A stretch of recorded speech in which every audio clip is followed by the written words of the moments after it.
How are you today? Good. How are you? I am fantastic. Look at that quilt behind you. It is so striking. It's Holy beautiful. cow. It's so great. I love that the Tula Pink fabric was an option because I love Tula Pink. And then like all throughout, since this is using the Tiny Beast fabric, there are just little fussy cuts of hedgehogs. You've got the little trash pandas there, and then you have the fox in this like green fabric. So it was really cool that I was able to sew with Tula Pink. So thank you for offering such amazing fabric selections for us each month. Oh so my amazing. goodness. That is so the best part about the Tula Pink is when you die cut it, right? You can't control where those little animals and critters are going to be. And I know people get like a little burst of joy when they're like, oh my God, I got a raccoon. Oh my God, I got this, I got that. And one time we did a mystery quilt that had unicorns. Oh my gosh. Hashtag unicorn butts was, I kid you not, a hashtag in our group because you would get like the die cut like unicorn tail. And like there it was. I've got a unicorn butt in my quilt right now. Oh my gosh, I love it. Oh my gosh. Okay, so I'm going to comment about your binding. Let's go back and take a look because I've heard that they like your binding.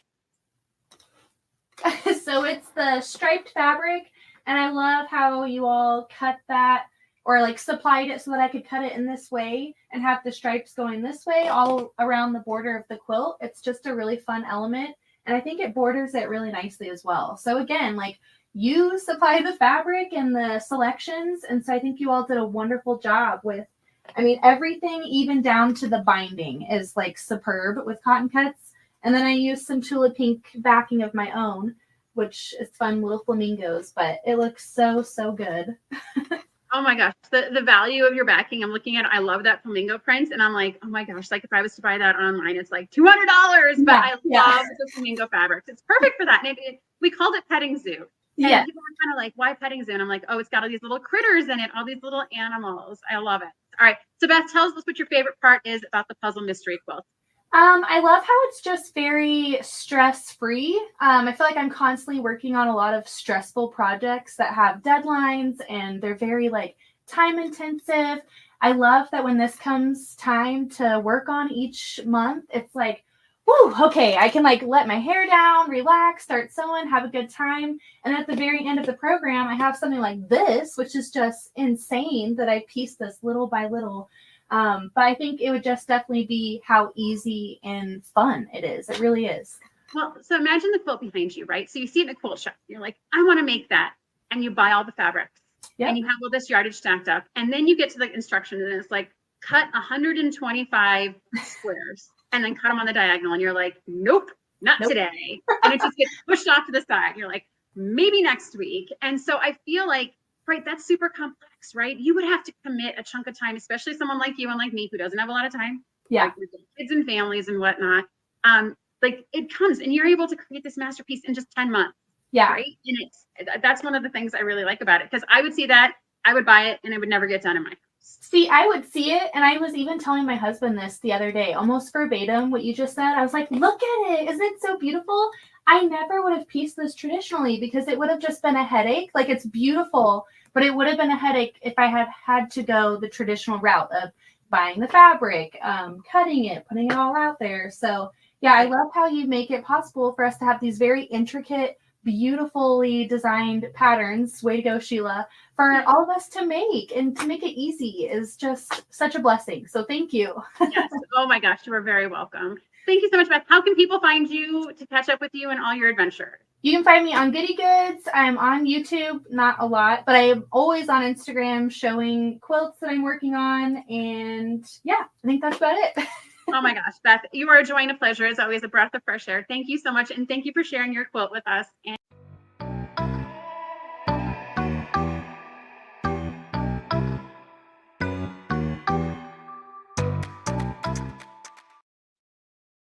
good morning, everybody. Good morning, Instagram. Good morning, Facebook. Good morning, YouTube. It is Thursday morning. It is 9:30 in St. Louis, which means it is Cotton Cuts time.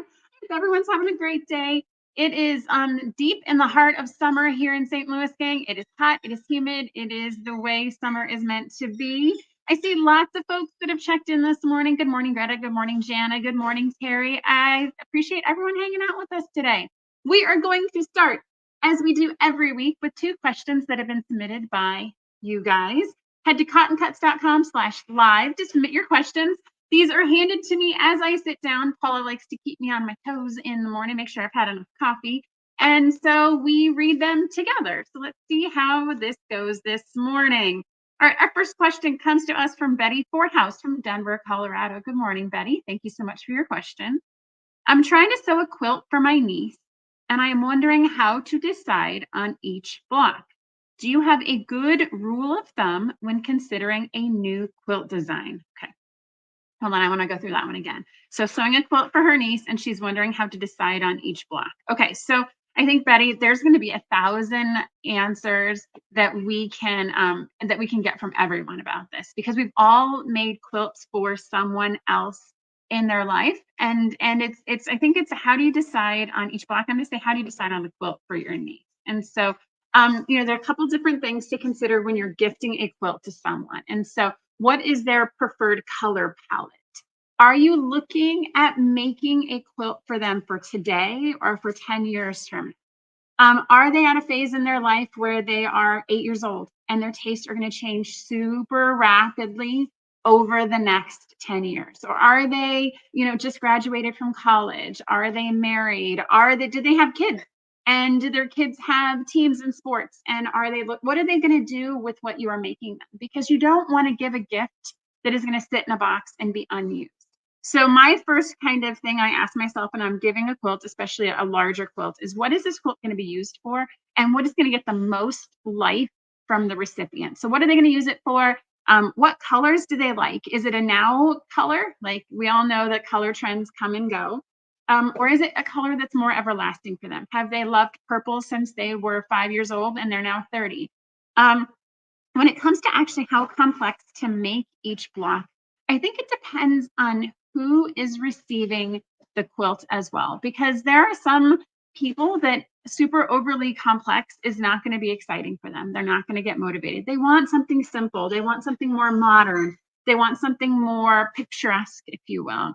Or it could be someone like my brother. He was tired of getting the same quilt over and over and over again. And so he said, hey, here's this overly complex foundation paper piece quilt. Try that.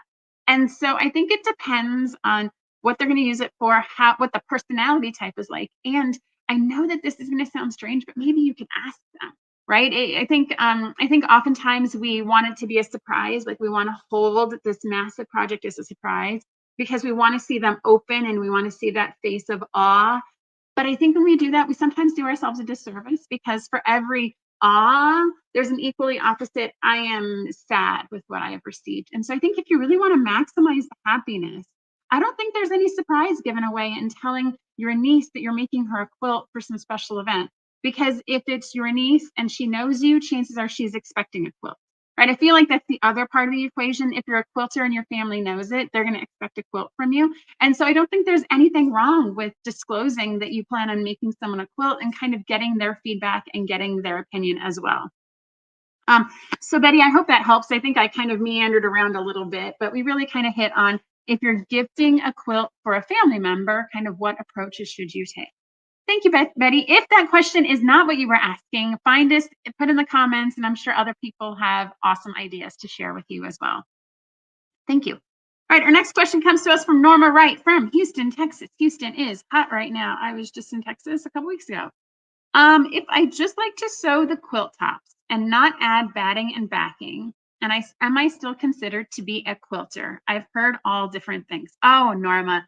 Oh, this is my favorite question. So I think we get imposter syndrome as quilters. We think that, if I have a long armor, that is doing the actual quilting, I am just a piecer. Am I actually a quilter?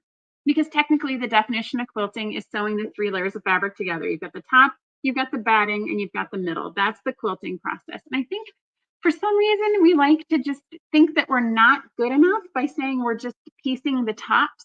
And I think it really comes down to what brings you the most joy. I think quilting is the entire process. Without a piece top, you can't have a quilt.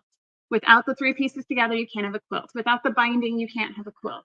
And I think, we kind of are like, well, I'm not real. I am not a true quilter if I'm not doing the entire process myself.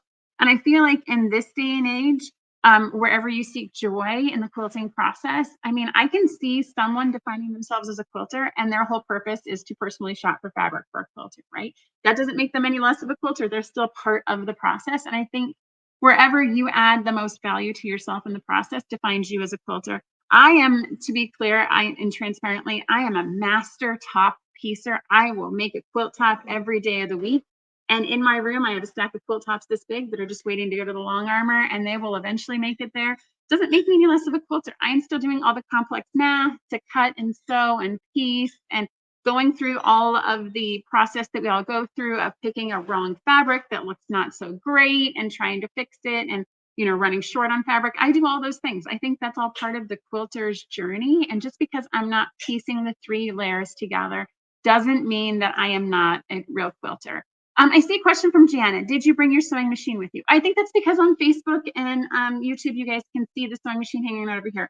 This is the one Dominic uses. So when Dominic does tutorials for us, this is Dominic's sewing machine. And so it kind of just consistently lives on the table over here. I think I can grab it at a moment's notice. I will be bringing my sewing machine tomorrow. We're going to get to the why in just a second. But Janet, great question. Good eagle eye. Yeah, that's totally hanging out right here. All right. Thank you guys so much for the questions. If you have a question for me for next week, go to cottoncuts.com/live, submit it. Paula will screen it. She'll put it in front of me and we'll continue the conversation.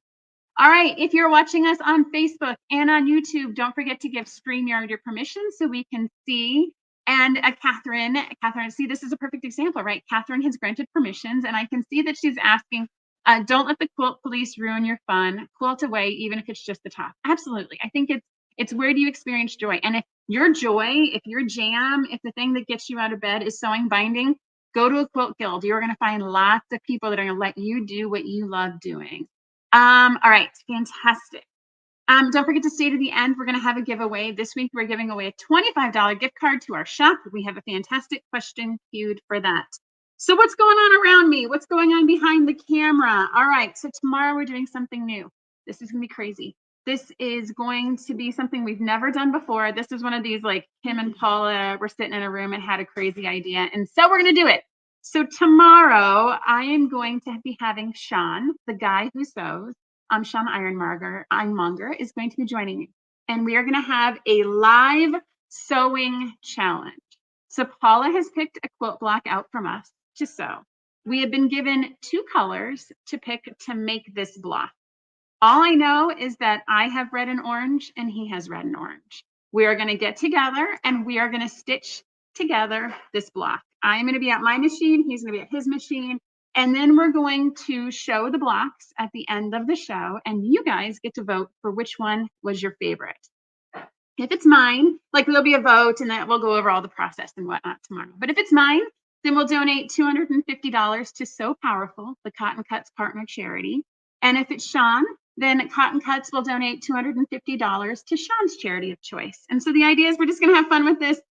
Paula is going to be our MC, so she's going to be checking in with me and making sure that you guys can't see Sean. And so I'll give you some information and then she'll bring, like, it'll be a lot of fun. And so you guys get to see us make all the real mistakes that you guys make in real time. I am excited. I have my fabrics picked out over here. I know Sean is going to have his and we'll kind of see what goes on. So the intention is to do this with a full series of ambassadors over the next several weeks, and we're all going to make a quilt of all of our blocks. So it's going to be a rainbow themed, which is why we're starting red and orange.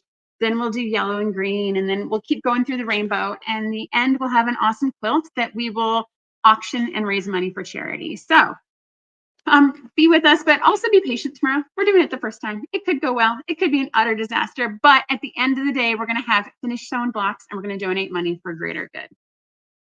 All right. What else is going on? So they are die cutting the whole quilts for Wild West. Oh, sorry. Yes. Thank you. Greta is asking what time, and it is not on my sheet. I believe it is noon tomorrow, noon Central Time tomorrow, Greta. I anticipate it's probably going to last 20 to 30 minutes. We picked kind of an easy block. We're easing into this, but I would say it's going to be noon tomorrow. Join Sean and I and see what shenanigans ensue. Sean is always a joy and a pleasure, so it should be a fun experience. So they are die cutting the whole quilts for Wild West. The racks are still full. This is a marathon for us, guys. Like we are doing a ton of cutting. They are doing a fantastic job. I feel like we need a hydration station and we need to just keep filling them up with power bars and granola bars. But the team is doing a great job plugging and chugging and cutting all the strips, and they're doing great. So for you guys, it's important to know that that first Clue ships on July 26th. It is less than a month away. We are 30 days away from that Clue 1 shipping. Get your signups in. I did see a question earlier asking if we would get more of the 2 colorways that are still on waitlist. I am sending final emails today to confirm one of the colorways. I'm pretty sure we're going to get more Mystic Cactus. Tumbleweed, we're going to have to do some custom print runs of fabric. So that I'm getting timeline before I start opening up those wait lists. So be patient with us. We are working with them. We want to make sure we're exploring outside the box creative options because we want to include as many people as possible. All right. Shipping next week are the next 5 states of our Floral States of America. You guys can believe it. We're on month 2 of this journey. We are finishing packaging those up today and tomorrow to ship them early next week to you guys. We're excited. These statehood cards are fun. The blocks are super easy to sew. On our show next week, it is going to be the 4th of July, so it'll be pre-recorded. I'll be off with my family, Lincoln and Dominic and Mr. Cotton Cuts. But we are going to be showing you what those next 5 states look like sewn together because it's patriotic and it feels like the right thing to do. So we'll talk about that next week. Today, we've been talking, we're moving. Our business has to move. The space that we are currently in is being shut down. It is one of these old giant malls that were super hip and popular in the 80s. And so they're going to be shutting it down. So we are moving in August. And so each show we're putting a different kind of thing on sale because we're trying to get things out of here so we don't have to move them to our new home. So today, our color challenge sets, color challenge blocks, we'll talk a lot more about in just a minute. But we thought it was timely to put these little guys on sale today and tomorrow, and I think for the next couple of days. And so you can get all 12 months of either the 2022 or the 2023 color challenge blocks. Normally $12. They're going to be now $9. So if you guys like what we're talking about when we talk about color challenge blocks and want to collect these, I'm a collector. Give me a checklist and make sure I collect everything. These are on sale in the shop now. If you win that $25 gift card, this would be a fantastic way to use that money. Okay, so today, the main topic is our color challenge card.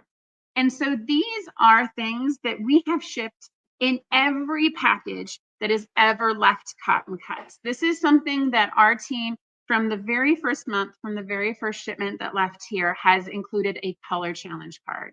And so this is something, it was important for me to include because I like to learn new skills. I like to learn new ways to do things. And I like to be inspired with new basic block designs that I can take and kind of keep going and repeat forward. It looks like Greta found some color challenge cards from 2019. That is impressive. I think I would have to dig really hard to find ours. Okay, so what is a color challenge card? What is this thing that everyone, no matter what they buy from us, is going to receive every month?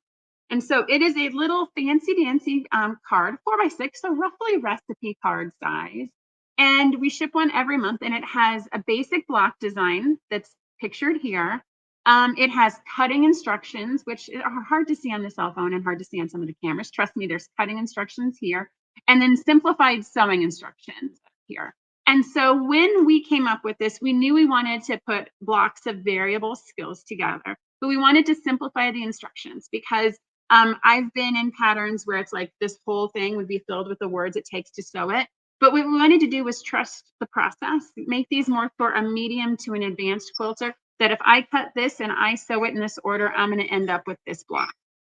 Also, because we like inspiration, on the back, we have a coloring grid. And so if you have colored pencils handy, if you've got markers, you can actually sketch out what a repeat of your block might look like. So say you wanted a certain set of colors for one block and you wanted to invert it for the next in a very low risk fashion, you could color this in. Every month, these are also on the website. So if you want to download it and run through a couple different colors, you most definitely can. You are welcome to do that each month. Now, Paula has been taking these lovely color challenge cards and she's been sewing them with our Puzzle Mystery Quilt fabric. And so she's going to have me show them to you here. So this is, Paula, right? Paula knows how to use the sewing machine, knows her way around the sewing machine, but she's been inspired by our PMQ fabrics, and she's been inspired by the color challenge blocks. And these are great kind of a beginner to intermediate way to start sewing with some scraps of fabric. And so this was the first one she sewed. So this is Delilah. And so the color challenge block gave her instructions to cut out these triangles, cut out these strips, sew these together, sew those together, and then attach them all together. And in about 3 or 4 steps, she has a fantastic block. She could choose to repeat this and make a whole quilt, perhaps a baby a throw of this block, or she could move some colors around. But Paula was able to do this real easy, real lickety split with the instructions provided. Here's the same block in a slightly bigger size. She had more fabric to work with. And then because she's feeling more confident now, which is part of the process, right? The more you sew, the more confident you are. She then put together another block like this using our Josie fabric, right? Jana, I love her choices too. She's definitely embraced the color challenge as well as the PMQ color choices. So let me show you some examples of the types of blocks that you would get with these color challenge. And so we're classifying both of these as kind of an easy one, right? So it's very simple, like these are squares. These are very simple half square triangles that are sewn together. We also have intermediate blocks, and we like to shake these up just to keep you guys on your toes. And so these are intermediate. There's a little bit more advanced cutting. There's a mix of squares and half square triangles. And then we have the super advanced block. So I'm going to show you this one. I love this one. I've made this block a lot of times. A lot of half square triangles, a lot of laying pieces out, a lot of seams to match up. Now, when you are making these blocks, Paula has been sharing her experience with us, right? And so the instructions are, cut strips, cut squares. I think we all know how to do that, right? I'm not going to go in how to cut the strips and the squares. But the simplified instructions on these in the modern way of pattern designing is to actually just give the dimension and then do HST and then do a square with a line through it. And so HST is one of those acronyms in the quilting world that maybe not everybody knows what they mean. And Paula thought it would be helpful if I covered with everyone HST and QST. So HST is a half square triangle. So what that means is you take a square and you cut it along the diagonal and you make what is half of a square that is a triangle. And so this is actually like as simple as it gets. So the instructions will tell you what size to make this square. So 3.5 inches in this case. And they show you a picture that has just a single line. And so you're going to make a half square triangle. So each time you cut one of these, you're going to get 2 pieces. So the instructions might be a little confusing. It says, cut 3 squares and then do this. You will end up with 6 pieces. And so that can be some math that as you're reading through and looking ahead, you can be like, but I see in the picture I'm going to need 6 of this, but it's only telling me to cut 3. And so that's because when you cut it this way, you're going to get 2 pieces, which is going to give you the 6 that you need. Okay, the other acronym that is in there is a QST, so a quarter square triangle. And this is something we review this with our team here because these are shapes we cut very frequently at Cotton Cuts. And so what is a quarter square triangle? And so the image on the card actually shows you it is a square. And so when it says 7 1/4, that is this outer dimension is 7 1/4. And then a quarter square is to cut 2 along the diagonal such that you end up with 4 triangles. And so I only have 3 because I used the 4th one for something else we're going to talk about in a minute. But you end up with 4 triangles. And so that's a quarter square triangle. And again, this is one of these ones, it says cut 1 and you're using 4. And so trust that you're not cutting 4 of these. You're cutting 1 of these, and by the time you cut it on the 2 diagonals, you're going to get the 4 pieces you need. Now, something of note, when we die cut here in the shop, one of the key ways our team at an instant can tell if something is a half square triangle or a quarter square triangle is how that 90 degrees is. And so you'll always see in the Cotton Cuts instructions, if that is a true 90-degree triangle, it is a half square triangle. That's the dimension that's been cut. If it has the tip and the 90-degree cutoff, that is a quarter square triangle. And so that is something that when the die is translating this, it's going to cut off that little tip. And that is how we know at a moment's notice, this is a quarter square triangle versus a half square triangle. Okay, So why would you do this? Why wouldn't you just cut the squares and make everything a quarter square triangle? And so this is where the quilt designer has put a lot of thought into the bias of the triangles. And so when I say bias, I know that some people might or might not know what that means. And so bias means when fabric is on grain, and so it is a grid, and you cut it at anything that is not parallel, not up and down, and not left and right, but at an angle, you are cutting on the bias. And so when that happens, you are giving the fabric an opportunity to stretch because it's not like pulling on itself in a grid fashion. If it's been cut, it is given an opportunity to stretch. And so some patterns will prefer half square triangle because when you cut the half square triangle, you are putting the bias edge on this edge of your triangle. And so in that case, when you're sewing it, you want to minimize your opportunities for stretch. And so you want this to be your bias edge. Now, when we sew quarter square triangles, we have two bias edges. And so they're usually here and here. This is not a bias edge. So this is not the edge that's going to stretch. So if I wanted to take and sew these two together and open it up like this, that square is going to be wonky sauce all over because you've put bias edges all the way around and you've given yourself opportunity for that shape to stretch uncontrollably when it's ironed, as opposed to if I do this and sew these two together, I am actually locking that bias in the middle, and this square is going to hold its shape a lot better than if I sewed it like this. All right, that is just like the surface on this topic. But if you're wondering, like, why don't we just cut everything quarter square triangle? Or why don't we just cut everything half square triangle? It depends on where you want your bias to end up at. And so I know we get a lot of folks that are sewing the puzzle mystery quilt. Sometimes things stretch and sometimes things move out of direction. We do our best to make sure we sew bias to bias to make sure that those shapes don't stretch wonky. We did have one design, it was like 5 or 6 designs ago, where we had a whole bunch of bias triangles we sewed together and everyone's was all kind of moving and stretching. And so, yeah, we've learned we don't do that one anymore. But definitely be conscious, and not just for our color challenge blocks, but where is your bias edge? Where is your bias cut? And how is it going to change your overall block? Okay, so then to get back to what we're talking about here, right? So you're going to cut all these half square triangles, you're going to sew them together in the order that's shown, and you're going to come up with these awesome blocks. I love seeing all these blocks put together. We have many members that will do January through December and make a quilt, and it is awesome, you guys. Like to see all the colors come together. Some people do scrappy, some people do a color theme. I love all of it. And so I am here for it. I love seeing those finished ones. I also just like people that take a single block and make a whole quilt out of it. That is a fantastic use of this as well. I do want to bring this back to cotton cuts a little bit because we make a lot of half square triangles and quarter square triangles in the shop. This is something our team does a lot of, like by the 75,000 a month, like a ridiculous number over the course of a mystery. And so one of the things that a die cutter does that not a lot of quilters do when they are cutting at home is the die cutter actually cuts the tips off our triangle here, right? And so if you've ever wondered, like, why when I get my triangles are the tips cut off, right? So we know in the half square triangles, this is a half square triangle. It's been cut. This is its bias edge. Why are these tips cut off?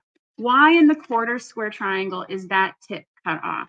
And it's because if I was cutting this at home and I cut it the traditional way, I would end up with what's called these dog ears on both sides of it, right? Just a little dab of extra fabric on the top and the bottom. And they hang off. And depending on how particular you are, depending on how many seams you have in your project, depending on how much bulk you have at each intersection, you might consider trimming all those off.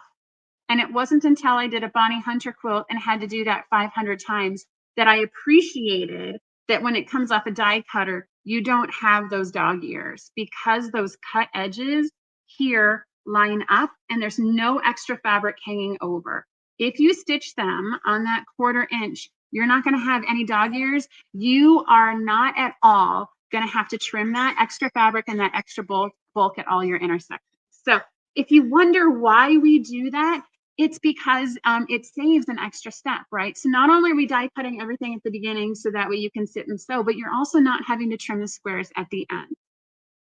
Okay, I'm thinking my checklist, I am good. That's kind of just the introduction I wanted to give everyone on the what's a quarter square triangle, what's a half square triangle, what is the difference between a hand cut piece and a die cut piece. I would say if you're crazy, super ambitious, and you wanted to do this and this, you could, in theory, figure out the dimension on how to cut off those squares. If you wanted to try that for your next pattern, is cut the dog ears off before they become dog ears. That might be a fun challenge for yourself. All right. I think that's everything for me. Paula, did I miss anything? Paula is saying no. I got the Paula thumbs up today, guys. Like, this is going to be a great day. Okay.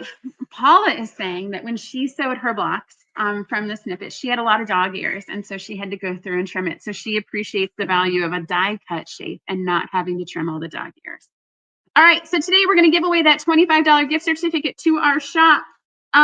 The question is, it connects up to, I believe, our first question is, what type of quilt patterns are you most interested in? So wherever you see this video, if you see it on Instagram, on Facebook, and on YouTube, what type of quilt patterns are you most interested in? Paula says traditional, modern, specific themes. Do you pick quilt patterns based on complexity? Like, are you looking to learn something? Do you want to do something that's just quick and easy and can be done without giving much thought to it? So as you guys answer this question, feel free to give a sentence or two as to what type of quilt patterns are you most interested in. And we'll pick one person to win a $25 gift certificate to our shop, which can be used on these awesome sets of these color challenge blocks. So we have 2022 and 2023. They are on sale in the shop. Get them while they last, because I don't want to have to move those 3 miles down the street. All right. Quick reminders, don't forget to sign up for Wild West. We have an epic giveaway again. Every person that signs up to participate in Wild West will then get to also be entered to win our epic giveaway. We're going to give away sewing machine and prize packs and stuff and all sorts of goodness. I see a question. When we sew triangles together, should we backstitch? When to backstitch? Okay, so I am actually, Cheryl, I don't backstitch at all ever. I know it's bad. I think I mostly backstitch when I'm making clothing or when I'm making something like a bag. That's when I usually backstitch. I don't like to backstitch because I'm a chain piecer, and so I like to feed the pieces through pretty continuously. And if I had to backstitch, it kind of takes away the the continuity of a chain stitching. All right. Don't forget the epic giveaway. Yes, we're going to give away a sewing machine and prize packs of all sorts of goodies and fancy things that you can splurge on. Floral States is still available. We have a couple more. If you want to get in on month 2, make sure you sign up today, because we are in I think less than 5 memberships left. Don't forget, we continue to have things we're adding on sale. I think Paul is going to put out a list. We have our Roses Holiday Your Way, Calliope kits, our block challenge cards. Like, we're adding all sorts of things because we're getting ready to move, and it is going to be awesome and exciting and a great opportunity for our team. That is everything I have for you guys today. If you have any questions. Oh yeah, don't forget to join us. The title of this is Stitch It to Win It. Come catch Sean and I, and we're going to make a fantastic quilt block live in front of everybody. And so, of course, nothing ever goes wrong when you do something live sewing. So come if you want to be entertained for a little bit at lunchtime tomorrow.